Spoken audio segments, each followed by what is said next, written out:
नमस्कार दोस्तों, आज हम बिहार के चुनावी दंगल के बारे में बात करने वाले हैं क्योंकि बिहार में 28 अक्टूबर से 7 नवंबर तक बिहार विधानसभा सत्र की वोटिंग होने वाली है। इसीलिए बिहार में सभी पार्टियां सत्ता में आने के लिए दावा कर रही है। बिहार में सत्ता बनाने के लिए तीन गठबंधन बनाया गया है। त्रिकोणीय श्रृंखला चल रही है। एक बीजेपी और जेडीयू का एनडीए गठबंधन है और कांग्रेस आरजेडी कई छोटे छोटे दलों का एक गठबंधन तेजस्वी यादव के नेतृत्व में लड़ा जा रहा है। एनडीए का जो गठबंधन है वो नीतीश कुमार ने पिछले 15 साल काम किया है, उनके नेतृत्व में लड़ा जा रहा है। और एक छोटी पार्टी है जो एलजेपी है, राष्ट्रीय लोक जनशक्ति पार्टी। उनका जो नेता है चिराग पासवान, उनके नेतृत्व में एलजेपी चुनाव लड़ रही है। पिछले चुनाव में एलजेपी बीजेपी के साथ और एनडीए के साथ थी, लेकिन कुछ सीटों को बंटवारे को लेकर उनमें समझौता नहीं हुआ, इसलिए एलजेपी अकेले चुनाव लड़ रहे हैं। लेकिन वो मोदी के नाम पर ही चुनाव मांग रहे हैं, इसलिए एलजेपी और एनडीए में बहुत ही कन्फ्यूजन फैल रहा है। इसलिए जो चुनाव में महत्वपूर्ण बातें हैं, कौन चुनाव में आगे बाजी मारेगा, किसका पगड़ा भारी पड़ेगा और कौन चुनाव में हारेगा या चुनाव में किसका इसलिए आज हम इस वीडियो में कौन चुनाव में बाजी मारेगा, किसकी हार होगी, किसकी जीत होगी, पर चुनाव प्रचार में कौन सी पार्टी आगे चल रही है, कौन सी पार्टी पीछे चल रही है, एनडीए का जो मैनिफेस्टो है उसके बारे में कौन सी बड़ी बात है, या महागठबंधन ने जो अपना घोषणा पत्र जारी किया है उनमें कौन कौन सी बड़ी बातें हैं जो महत्वपूर्ण है लोगों के लिए। ये सब इम्पोर्टेंट महत्वपूर्ण बातें मैं इस वीडियो में आपको साझा करने वाला हूँ, इसीलिए वीडियो अंत तक देखिए और मेरे साथ बने रहिए। बिहार दंगल की जो महत्वपूर्ण बातें है इसके बारे में हम बात करेंगे। जो पहला महत्वपूर्ण अपडेट है कि जो महागठबंधन ने अपना घोषणा पत्र जारी किया है।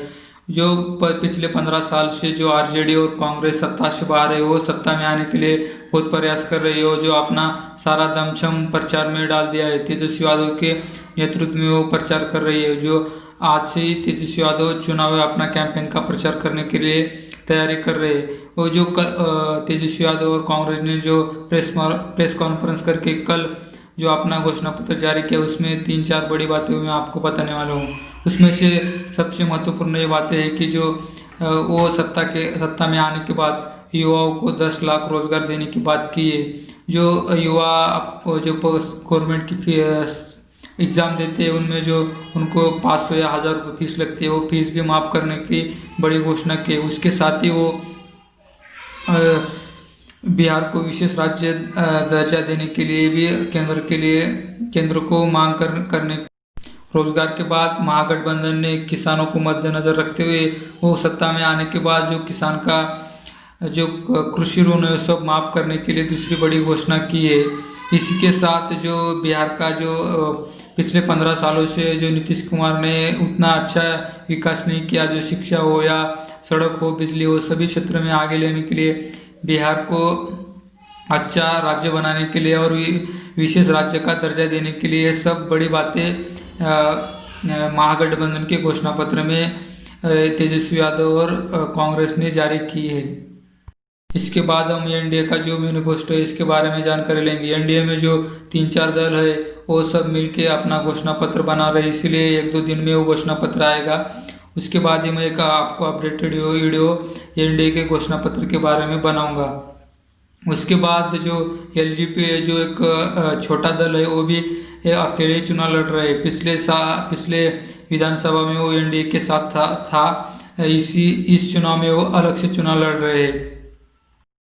इस चुनाव में सबसे मजबूत जो पक्ष है वो बीजेपी का है। बीजेपी के साथ जो स्टार प्रचारक है नरेंद्र मोदी, जो भारत के पंतप्रधान है, वो बिहार के चुनाव में 12 रैलियां करने वाले हैं। जो पटना, मुजफ्फरनगर, सासाराम या मोतिहारी, सब बड़े विधानसभा क्षेत्र में मोदी अपना प्रचार की रैलियां करेंगे और वोटरों को लुभाने के लिए बड़ी बड़ी घोषणा करने की शक्यता जताई जा रही है। इसीलिए जो बीजेपी का जो चुनाव में जो उनका स्टैंड है वो बहुत ही स्ट्रांग नज़र आ रहा है। वो जो आरजेडी और कांग्रेस का है उनके पास रिसोर्सेज और संसाधन की बहुत कमी, इसीलिए आरजेडी और कांग्रेस को जो महागठबंधन है उनको चुनाव लड़ने में बहुत ही दिक्कतों का सामना करना पड़ रहा है। लेकिन जो पिछले 15 साल में नीतीश कुमार ने उतना ज़्यादा विकास नहीं किया, इसीलिए तेजस्वी यादव को ही अच्छा सा सपोर्ट मिल रहा है। एनडीए महागठबंधन और एलजेपी के जो पार्टी है उनके अन्य भी कुछ छोटे छोटे पार्टी और अपक्षी चुनाव लड़ रहे हैं। जो एनडीए में से निलंबित किए गए वो कुछ सदस्य भी अपना दावा ठोक रहे हैं, लेकिन ये तीनों जो पार्टियां है बहुत ही स्ट्रांग है। उनको छोड़ के दूसरे जो नेता है वो चुनाव में जीतने की शक्यता बहुत ही कम है। इसीलिए जो मोदी और उनका जो स्टार प्रचार कैंपेन है वो बहुत ही फॉर्म में चल रहा है। जो ऑनलाइन या ऑफलाइन हो वो रैलियाँ कर रहे हो, लोगों को आकर्षक घोषणा करके अपने साथ रखने की बात कर रहे हैं। बिहार विधानसभा सत्र में कुल 243 विधानसभा की सीटें है। जिन पार्टियों को अपना सत्ता बनानी है उनको कम से कम 122 से 23 सीटें लानी होगी। उसको लाने के बाद ही उनको बिहार में सरकार बना सकते हैं। अभी तो चुनाव का जो ट्रेंड है उससे पता चल रहा है कि बीजेपी या महागठबंधन है वो सरकार बनाने के नज़दीक आ रहे हैं, लेकिन जो अंत तक है वो चुनाव का कुछ हम बता नहीं सकते।